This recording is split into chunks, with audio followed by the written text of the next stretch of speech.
9 रात्री 9 दिवस उपवासासाठी सर्वोत्तम निवड कॅमल सुपरफाईन साबुदाणा 1 किलो आणि अर्धा किलोच्या पॅकमध्ये उपलब्ध।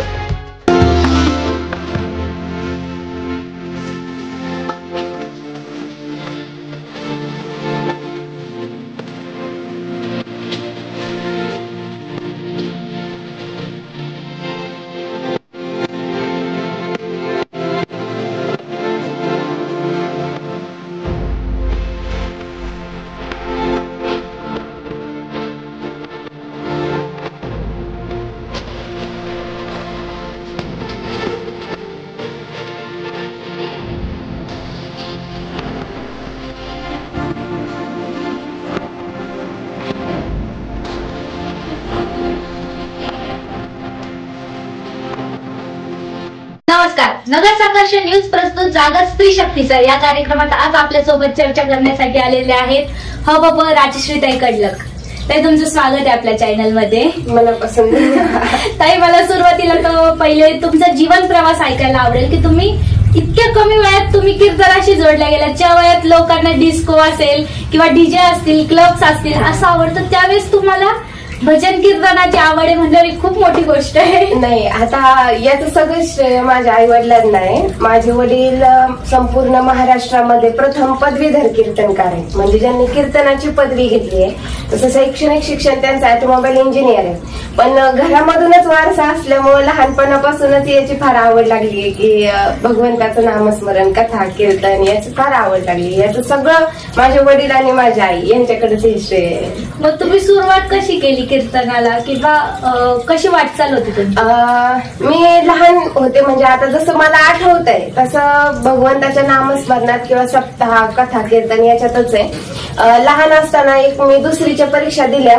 आणि दुसरीच्या परीक्षा दिल्यानंतर मी तिसरीमध्ये जाणार, ती जी सुट्टी होती मध्ये मे महिन्याची उन्हाळ्याची, त्या सुट्टीमध्ये असं झालं की माझे बाबा काय करायचे, कितीही काम असलं तरी पण दुकानातून किंवा काही कामातून लवकर घरी येणार आणि आम्हाला शिक्षणाचे वगैरे शैक्षणिक सगळे धडे देणार, श्लोक पाठांतर, भगवद्गीता पाठांतर करून घेणार आणि फक्त श्लोकच पाठ नव्हते करून घेत तर त्याचा अर्थ सुद्धा पाठ करून घेत होते आणि समजून सुद्धा सांगत होते, म्हणजे याचा अर्थ असा आहे आणि काही जर नवीन शब्द असतील त्याच्यामध्ये तर ते काय आहे हे प्रॅक्टिकल दाखवायला सुद्धा नेत होते। त्यामुळे मग त्याच वेळेला तसं पाहायला गेलं तर 150-250 सुभाषित पाठ होते संस्कृतचे दुसरे। मग त्यानंतर मग मी म्हटलं एक दिवस बाबांना, बाबा तुमचं प्रवचन आहे तर मी पण प्रवचन करू शकते। आता मी त्यांना रोजच पाहत होते, प्रवचन करताना ऐकत होते। ते म्हणे, अरे बापरे, हो काय सांगशील, हे जे श्लोक तुम्ही शिकवले हेच मी मराठीतून सांगेल। ठीक आहे म्हटले, सांग। मग पहिल्यांदा त्यांनी मला घरामध्येच एका पलंगावरती बसवलं, समोर सगळे माझ्या घरातले बसले आणि त्यांनी सुरू केलं, माझ्या समोर एक ज्ञानेश्वरी दिली आणि बोल म्हणले काय बोलायचे ते।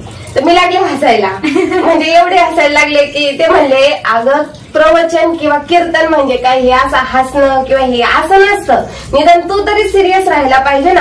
असं जर तू पहिल्याच वेळेला जर एवढं हसते किंवा एवढं जर तू टिंगल मस्करी करते तर याला कीर्तन किंवा प्रवचन नाही म्हणता येणार, काही तुझ्याच्याने होणार नाही म्हणले, तू करूच नको, काय उपयोग नाही म्हणले तुझं करून। थोडेसे मला रागवले, पण त्यावेळेला मी दुसरीत आणि त्यावेळेला रागवले, म्हणलं ठीक आहे। मग थोडी मी सिरियस झाले आणि त्यानंतर मी सुरू केलं। सुरू केल्यानंतर बाबांनी गपचूप असं घड्याळ लावून ठेवलं होतं किती वेळ बोलते, तर त्यावेळेला पहिल्यांदा 1.5 ते 2 तास मी एकटीच बोलत होते, म्हणजे संस्कृतचे श्लोक सांगायचे आणि त्या श्लोकचं मराठीतून भाषांतर सांगायचे, त्याचं विश्लेषण करून ते पटू नाही द्यायचे। असं 1-1.5 तास झाल्यानंतर ते म्हणले हेच प्रवचनात सांगतात आणि लगेच त्याच दिवशी संध्याकाळी बाबांचं ज्या ठिकाणी प्रवचन होतं त्या ठिकाणी मला घेऊन गेले। घेऊन गेल्यानंतर आता तिथं त्यांचं ऐकण्यासाठी भरपूर सगळे महाराज मंडळी किंवा भरपूर लोक आले, पण मला ते म्हणले की आता माझी छोटीशी मुलगी थोडंसं काहीतरी बोलते, ते फक्त ऐका, तुम्हाला नाही आवडलं तर मग मी सुरू करतो। पण मग सगळ्यांनी थोडेसे माना खाली घातल्या, थोडं वगैरे असं केलं की काय बाबांनी लावले, आम्ही त्यांचं ऐकायला आलो, त्यांनी काय छोट्या मुलीला दिले बोलायला। पण मग ज्या वेळेला सुरू झालं संस्कृत आणि त्याचं समजून सांगणे, हे इतकं लोकांना आवडलं आणि इतकं पटलं इतकं रुचलं, इतकं पचली ती भाषा.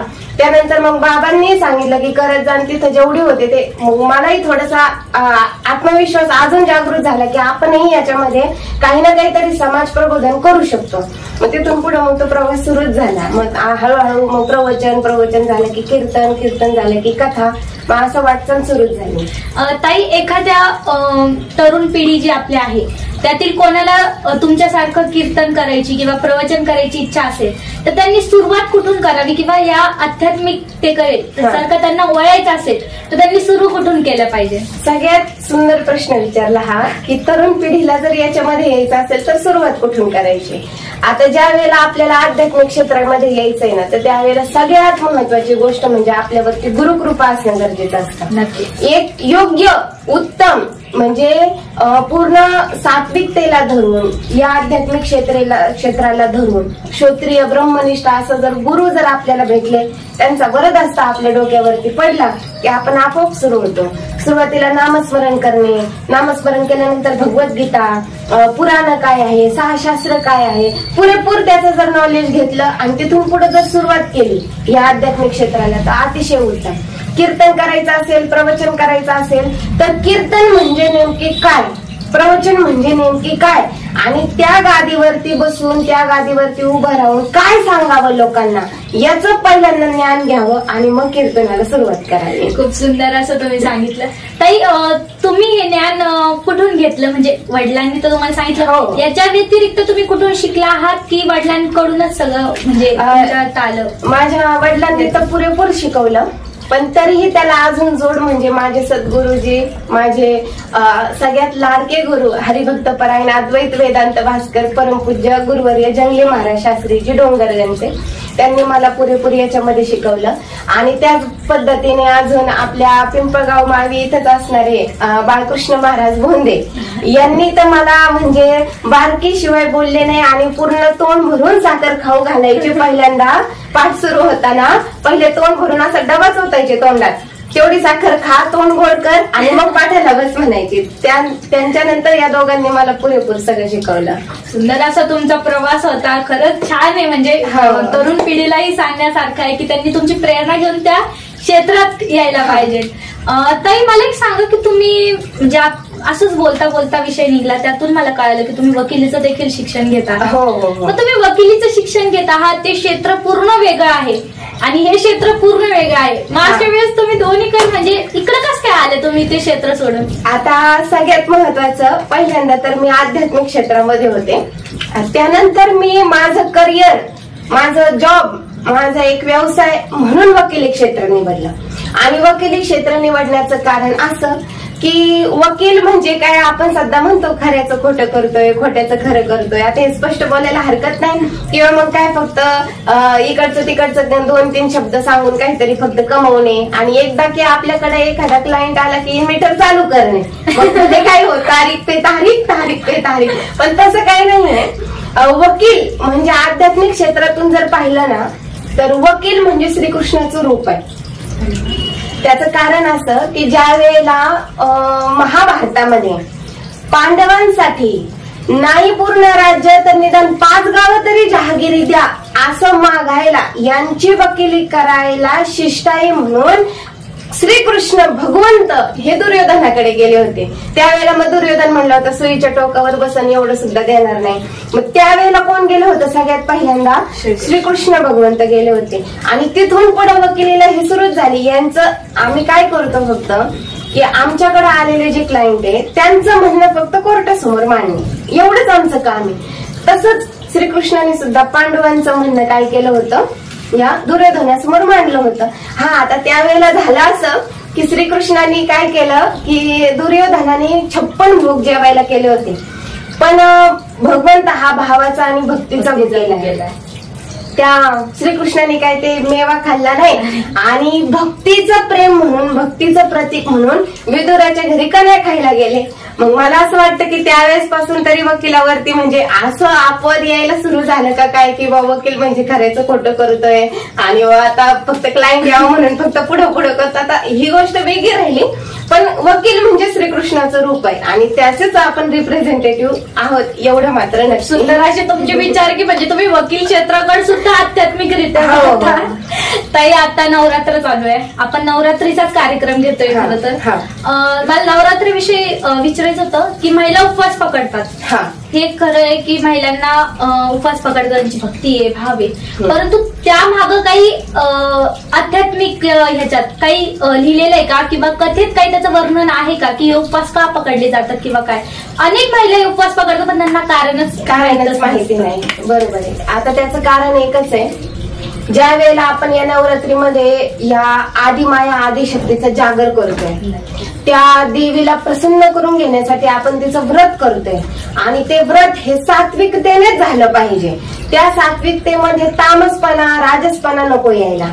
आणि आपला हे जे शरीर आहे हे पूर्ण शरीर अन्नमय कोशाने तयार झालेलं आहे. अन्नाची गरज आहे या शरीराला आणि अन्न आपण कोणतं खातोय त्याच्यानुसार आपला स्वभाव तयार होतो, आपला गुणधर्म तयार होतो. त्या अन्नाचा 100% गुणधर्म आपल्या स्वभावात उतरतोय.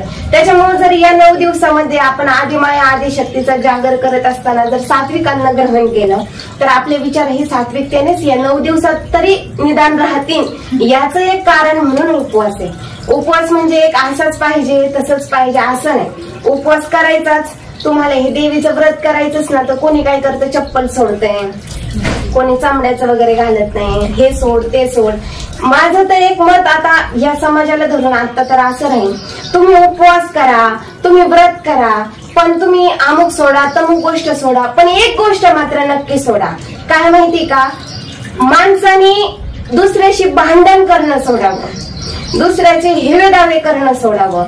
हा माझ्या पुढे चाललाय आणि त्याचा पाय कसा खेचायचा हे काम करणं सोडावं. भावाचं बहिणीचं वाद असेल ना तर ते एकमेकाशी बोलावं, त्यांनी तो वाद करणं सोडावं. म्हणजे एकंदरीत पाहायला गेलं तर माणसाने माणसासारखं जगावं. म्हणजे हे व्रत किंवा हे जे आपल्याला आलेले आता पूर्णपणे चातुर्मास म्हणजे कार्यक्रमाची सुरुवात असते. हे कशासाठी आले की या समाजाने एकत्र राहावा, आपली एकी दिसावा. आपली एकी म्हणजे कोणती एकी, माणसाची एकी. कोणाला जर काही गरज पडली तर आपण त्याला सहकार्य करावं हे समजावं लोकांना. याच्यासाठी हे व्रत वैकल्य आणि हे करण्यासाठीच हे नवरात्र वगैरे आले. खूप सुंदर तुम्ही सांगितलं, महिलांना कळेल त्यातून की उपवास का केला जातो. ताई, उपवास करताना भरपूर गोष्टी असतात, त्यात काही महिलांचा गैरसमज असतो किंवा समज असतो किंवा योग्य अयोग्य हे मला माहिती नाही, कारण मलाही त्यातलं इतकं नॉलेज म्हणलं तर नाहीये. पण उपवासाला जिरे असतील, कोथिंबीर असेल, हे खिचडीत टाकले जातं, भरपूर ठिकाणी टाकले जातं. ते खरंच उपवासाला चालतं का नाही चालत? आता हा प्रश्न आहे ना ज्याच्या त्याच्या रूढीनुसार आहे. आता शास्त्रात रूढी बलिडी असे असं म्हटलं जातं. म्हणजे रूढी परंपरा काय असं आपल्या भागांमध्ये त्या पद्धतीने व्रत वैकल्य केले जातात. आता कुठलाही कार्यक्रम असो, ज्या भागामध्ये जी रूढी आहे, जी परंपरा आहे त्याच्यानुसारच ते केलं जाईल. काही भागामध्ये जिरे खाल्ले जातात, काही भागात कोथिंबीर खाल्ली जाते, काही भागात हे नाही खात, आपल्या भागात शक्यतो नाही खाल्लं जात. काही भागामध्ये फक्त फळच खाल्ले जातात, काही भागामध्ये तर काहीच खात नाही, काही भागामध्ये भेंडी चालते, काही भागामध्ये डांगरही चालतंय, काही भागात म्हणजे असं हे सांगायचं तात्पर्य असं की आपली जशी परंपरा चालत आलेली आहे ना त्या पद्धतीने आपण उपवास केलेले योग्य राहतील. खूप सुंदर सांगितलं तुम्ही. म्हणजे लोकांना सुद्धा कळायला पाहिजे की ते एवढ्या मेहनतीने उपवास करतात, देवीचा जागर करतात, ते करतात, परंतु त्यांच्याकडूनही काहीतरी चुका नको घडायला ह्या हेतूने हा प्रश्न होता. आणि अजून एक मला प्रश्न विचारायचा होता तुम्हाला की नवरात्रात 9 कलर घालायचं जरा जास्त आता ट्रेंड चालू झाली आहे, तर ती ट्रेंड आहे खरं तर का पौराणिक कथेत किंवा कोणत्या शास्त्रात किंवा कोणत्या पुस्तकात किंवा कथेत याचं वर्णन आहे का की ह्या कलर्सचं? नाही, ह्या कलर हा एक ट्रेंड आहे की ह्या 9 दिवस असे रंग घालायचे. कुठल्याही कथेमध्ये कुठल्याही पुराणामध्ये याचं काही वर्णन आलेलं नाहीये. ज्या वेळेला देवी युद्ध करत होती त्यावेळेला तिला साडी बदलायला वेळच नव्हता, रंगाची साडी घालायला तर अजिबातच नव्हता. तिचं पूर्ण शरीर हे रक्ताने माखलेलं होतं आणि ती त्या रागामध्ये होती की या शत्रूचा कसा मी संहार करेल. या ह्याच्यामध्ये तिने ते सगळं कार्य केलेलं आहे. आणि त्याच्यात मग आपण साडी घालणं किंवा वेगवेगळ्या प्रकारचे रंग घालणं हा जो ट्रेंड आहे ना, आता म्हणजे फार पूर्वी एका वृत्तपत्रामध्ये तो आला होता आणि तिथून पुढे तो ट्रेंड सुरू झाला. पण मला असं वाटतं की शक्यतो आता भरपूर आलंय की कोणी साड्यांचे रंग विचारू नये किंवा काय, की देवीचं कुठं आलेलं नाही, हे सगळं योग्य आहे. पण या 9 दिवसामध्ये या निमित्ताने तरी निदान साडी घालून एक स्त्री मंदिरामध्ये जाते हे फार महत्वाचं आहे. निदान ही रंगाची साडी आहे, हा रंग आहे, या रंगाची साडी घालून नटून थटून पूर्णपणे शालीनतेमध्ये ती स्त्री मंदिरात जाते, हे मात्र एकदम योग्य झालेलं आहे. म्हणजे रंगाच्या निमित्ताने तरी कलरच्या निमित्ताने का होईना महिला या आपल्या संस्कृतीकडे कळतात. नाहीतर काय सांगता येतं, कोण गाऊन घालून नाही ओढणी घायला. नक्की छान आहे तुम्ही बोलला ते. पण ताई, जर का आपण आता थोडस तुमच्या ह्याच्याकडे वळू, तुम्हाला आता मध्यंतरी मला वाटतं 8-9 महिन्यापूर्वीचीच गोष्ट असेल, तुम्हाला राजमाता जिजाऊ रत्न पुरस्काराने पुरस्कृत करण्यात आलं. तेव्हा तुमची भावना काय होती? कारण इतक्या कमी वयात इतका मोठा पुरस्कार मिळणं म्हणजे एक आनंद असतो, त्यावेळेस तुमची भावना काय होती? खरं तर अर्थातच आनंदाचीच भावना होती. म्हणजे साधारणतः जानेवारी महिन्यामध्ये तो पुरस्कार प्रदान करण्यात आला आणि पुरस्कार प्रदान करण्यासाठी श्रीमती मेनका गांधीजी या स्वतः दिल्लीवरून पुण्यामध्ये येऊन त्यांनी हा पुरस्कार प्रदान केला. याचं एक फार आनंदाची गोष्ट आहे. पण याचं संपूर्ण श्रेय मी जसं पहिल्यांदा सांगितलं ना, माझ्या आई वडिलांना, खरंच त्यांनाच जातं, माझ्या संपूर्ण कुटुंबाला जातं. फार आनंदाची गोष्ट वाटली की एक गोसेवक म्हणून, गायीची सेवा करतो आपण म्हणून, त्यानंतर एक समाजामध्ये प्रबोधनात्मक कार्य करतो, ते पण सात्विकतेने आणि हुशार म्हणजे बुद्धिमत्तेने जे आहे खरंच शास्त्रात ते सांगून करतो. याच्या निमित्ताने सगळ्यात कमी वयामध्ये आहे म्हणून तो पुरस्कार प्रदान करण्यात आला होता. तर फार आनंद वाटला आणि भगवंताची कृपा ही सगळी आपल्यावरती, माझ्या गुरुजींची कृपा आहे. बाकी त्यांच्या कृपेपुढे तर काय आपण बोलू शकत नाही.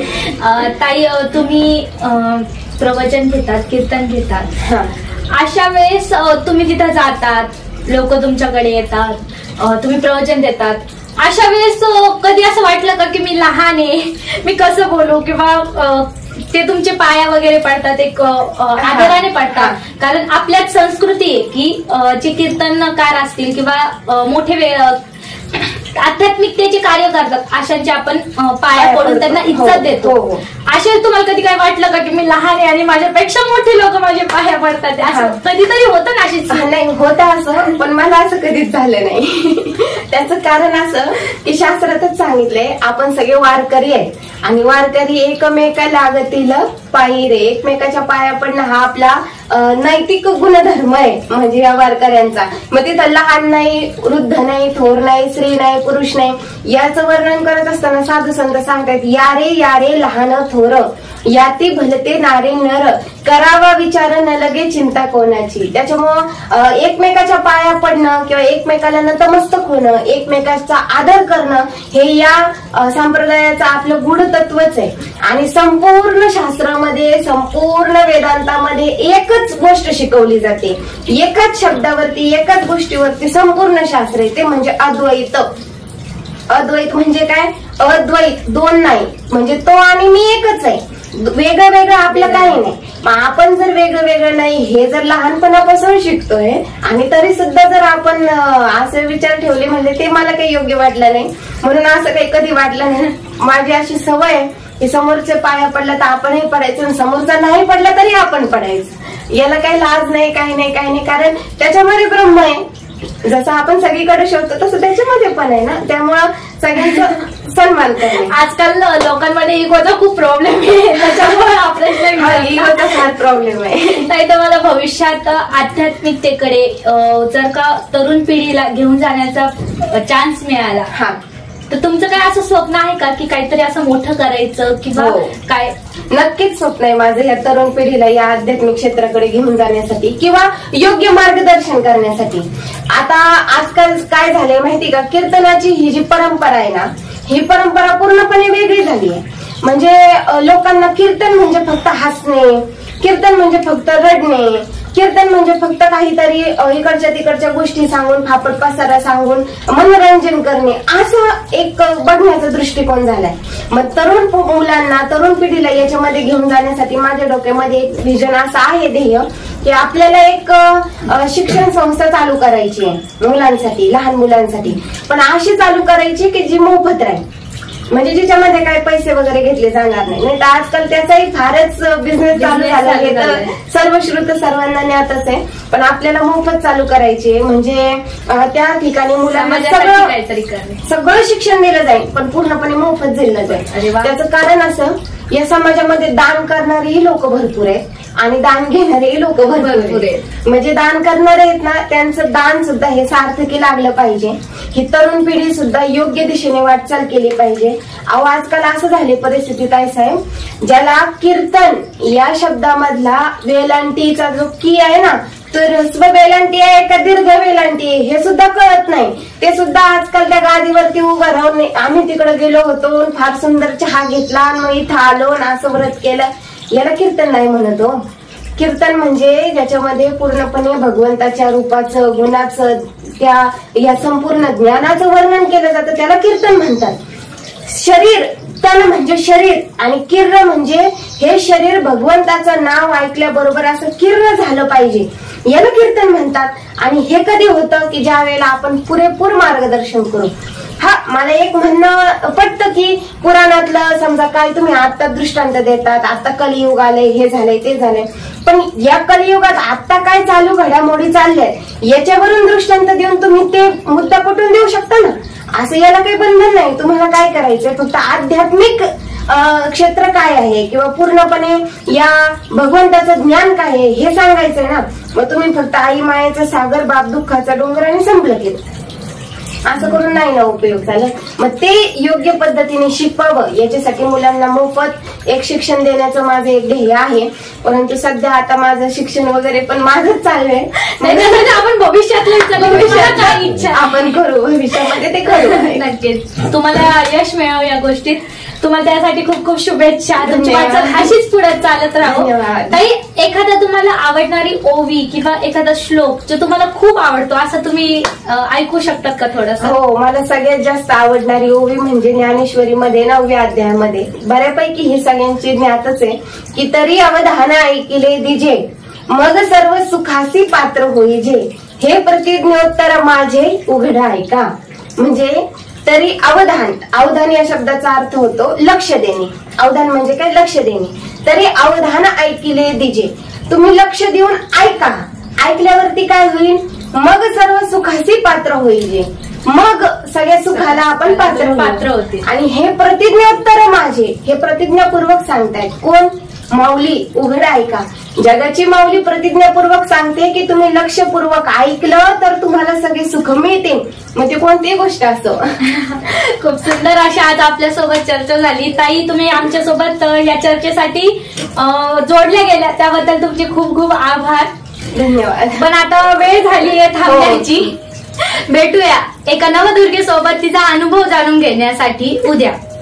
कॉंग्रॅच्युलेशन्स वहिनी, बाळ झाल्याबद्दल. पण मी ऐकलंय डिलिव्हरी फार क्रिटिकल होती. आता ठीक आहे ना सगळं? अगं, होता थोडा प्रॉब्लेम, पण स्त्रियांच्या आरोग्याची संपूर्ण काळजी घेणारं मातृसेवा होतं ना साथीला. सगळं सुरळीत झालं. किशोर वयापासून ते रजोनिवृत्तीपर्यंत स्त्रीच्या आरोग्याची संपूर्ण काळजी घेणारं अहमदनगरमधील पहिलं स्त्री रुग्णालय Matruseva women's hospital, obstetric ICU. किशोरवयीन आणि विवाहपूर्व समुपदेशन, गरोदर माता तपासणी आणि प्रसूती, पहिल्या सिझेरियन नंतर नॉर्मल डिलिव्हरीची सोय. मातृसेवा विमेन्स हॉस्पिटल, सक्कर चौक, नवीन टिळक रोड, अहमदनगर. फोन 9850 20 0017.